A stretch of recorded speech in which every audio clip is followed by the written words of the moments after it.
Persian Gulf War, 550,000 American troops have amassed in Saudi Arabia.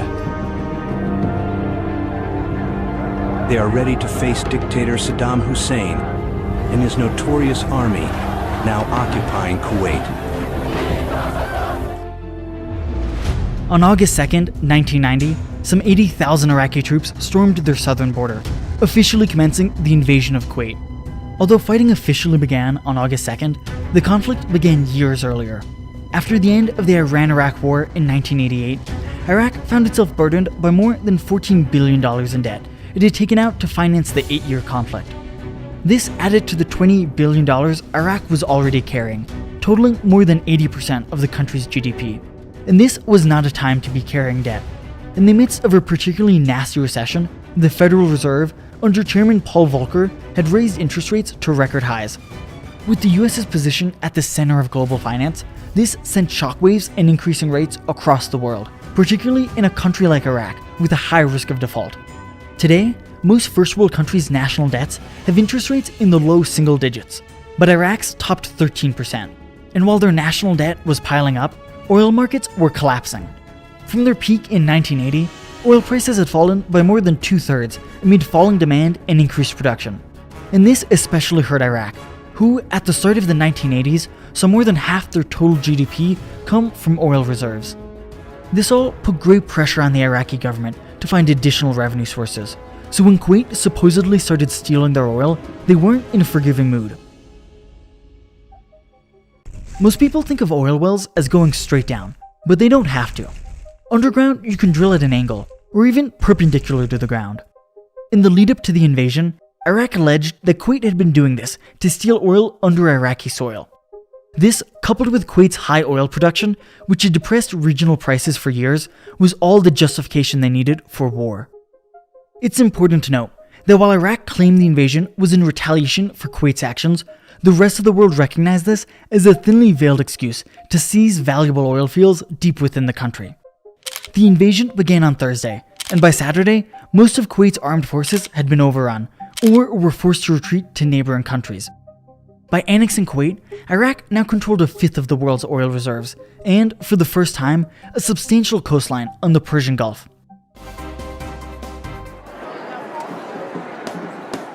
That same day, the United Nations Security Council unanimously denounced the invasion and demanded Iraq's immediate withdrawal from Kuwait.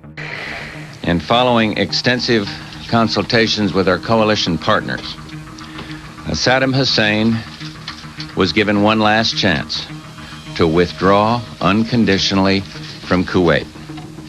Regrettably, the noon deadline passed without the agreement of the government of Iraq. After failing to withdraw by January 15th and building up an occupying force of some 300,000 Iraqi troops, the US, acting under a UN resolution authorizing force, led a coalition of 39 nations against Iraq. The following 42-day war would become the most one-sided conflict in military history. The Allied coalition suffered about 250 deaths and 500 wounded, while Iraqi casualties numbered at least 25,000 and left more than 75,000 wounded. But how did the Allied coalition win such a staggering victory? A large part was thanks to the US's technological supremacy. The counter-invasion would see the most advanced technological weapons ever deployed in combat. The first Gulf War was the US's first major military intervention since the Vietnam War, more than a decade prior, and technology had advanced considerably in that time. The conflict saw the rollout of the F-117 Nighthawk. This was the plane that would come to popularize the term stealth in reference to an aircraft's reduced radar signature. Before the days of computer modeling, the F-117's frame was designed by hand to reflect enemy radar up into the atmosphere and away from the ground-based source. The plane's aluminum exterior was coated with a radar-absorbent material that further reduced its radar signature. This stealth technology was so advanced that the plane's 13-meter wingspan was reduced on radar to a cross-sectional area between 10 and 100 centimeters squared, a size smaller than most of the birds that flew over Iraqi airspace, making the planes nearly impossible to identify. Although the 36 F-117s made up less than 3% of the more than 1,900 Allied planes, in the early days of the counter-invasion, before Iraqi radar stations were taken out, they flew more than a third of the bombing runs. Across the 1,000 hours of the conflict, these 36 planes saw an impressive 7,000 hours of combined flight time. The stealth fighter attacked the most heavily fortified targets, and it was the only coalition jet allowed to strike targets inside Baghdad, the capital city protected by more than 3,000 anti-aircraft guns and 60 surface-to-air missile battery defenses.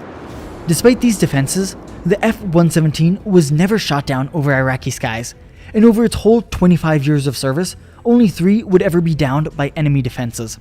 More than just stealth technology, equipped on these planes were the most advanced bombs ever developed. Laser-guided bombs, first introduced during the Vietnam War, allowed coalition forces to pick apart hostile tanks from miles away.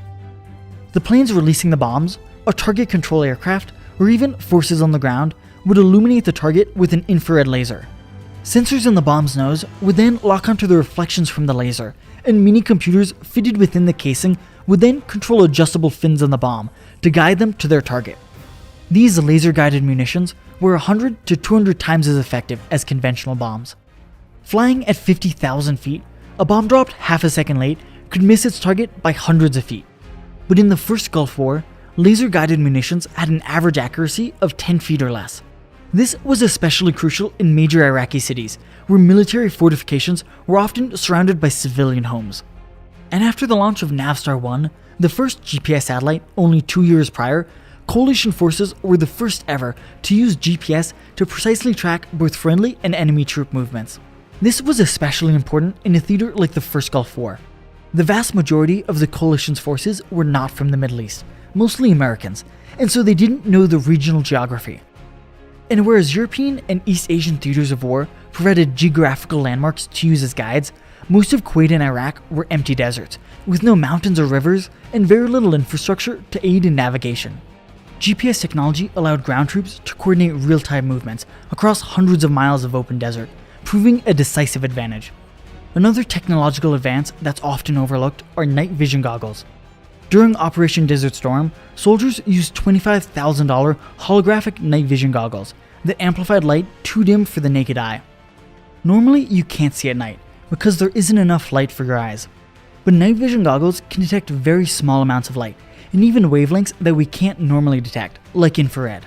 The goggles then boost these signals between 2 and 7,000 times, allowing you to see enemy movements.